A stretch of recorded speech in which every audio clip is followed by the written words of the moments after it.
Last Voyage of the Demeter. It is directed by Andre Averdal and is currently playing in theaters. I gotta say, this movie's pretty good, man. Pretty good.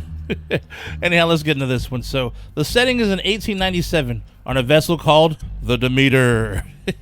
picks up its cargo from Romania to take to England. The captain is also looking to hire a few strong and able men to assist on the trip. The funny thing is that they actually find some men who are actually down to do this, but as soon as they find out what the cargo is that they're taking with them on the trip, they actually pay the captain off so they won't have to travel, dude. So you know there's some shit going down.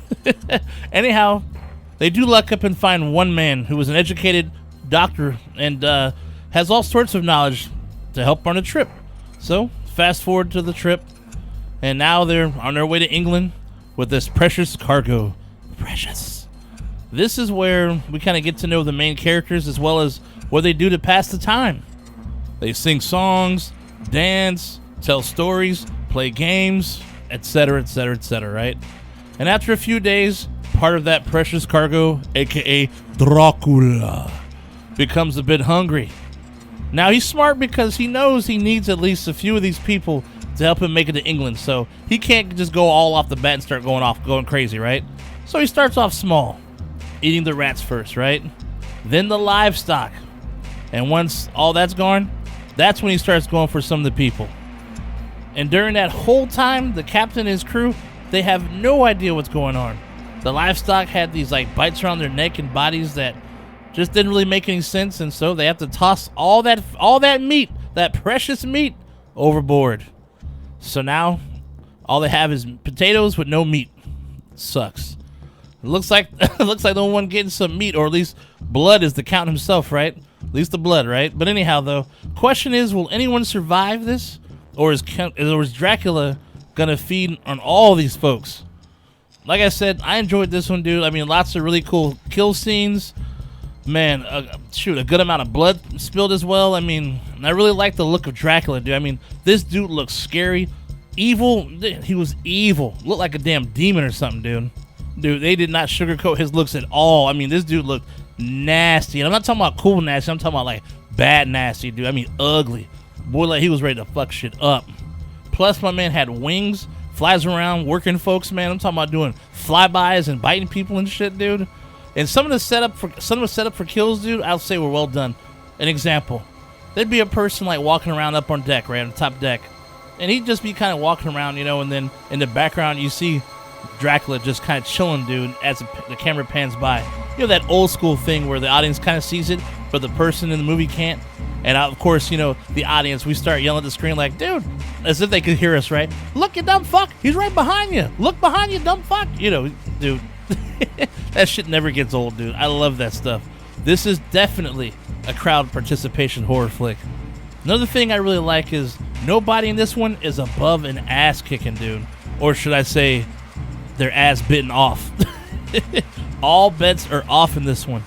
It's a bit of a slow burn, but works in this situation because the Count killed everyone in the beginning. Dude, he'd be fucked and have no way to make it to England. I mean, plus, he would have starved like halfway through the trip. But I enjoyed the slow, methodical ways he would kill people. I like that a lot. There's also some pretty good and strong performances from Liam Cunningham, who plays the captain. This dude was awesome, man. He exuded leadership, at least in my opinion. A seasoned veteran. I mean, think about this, dude. This guy's from the Game of Thrones. Enough said. Corey Hawkins was pretty decent in his role. I thought they could have given him a little more to work with, though, but he did the best he could with what he had, though, so I enjoyed him. I mean, especially, dude, this guy was badass as Dr. Dre and Straight Outta Compton. And hot off his role in Oppenheimer, we have David, I think it's Das Malchian. I'm sorry, I butchered his last name, so apologies on that. But I noticed this dude always seems to play those offbeat roles. You know, he was a freaky father from The Boogeyman, Polka Dot Man and Suicide Squad. But anyhow, overall, I say this is a fun watch, dude, with plenty of entertainment with a good amount of action, blood, and death scenes to whet your appetite. Literally. Don't quote me on this, though, but since this is a Bram Stoker story, and the way this one ends can almost be a prequel to the Dracula flick that came out in 1992. Not too sure about the timelines if they match up or not, but it would be kind of cool if they do. If they do though. With this being an Averdal film, he's also worked on some other pretty good at horror flicks, and I got one I'd like to recommend. It's called The Autopsy of Jane Doe. About a father and son, both coroners, are pulled into a complex mystery while attempting to identify the body of a young woman who was apparently harboring dark secrets. Dude, this movie is creepy and a well-told horror story. It's available on YouTube. But anyhow, though, that's all for today. Stay nasty, my friends, and I will see you at the next one. Shay Nasty out. I'll see you soon. Like and subscribe.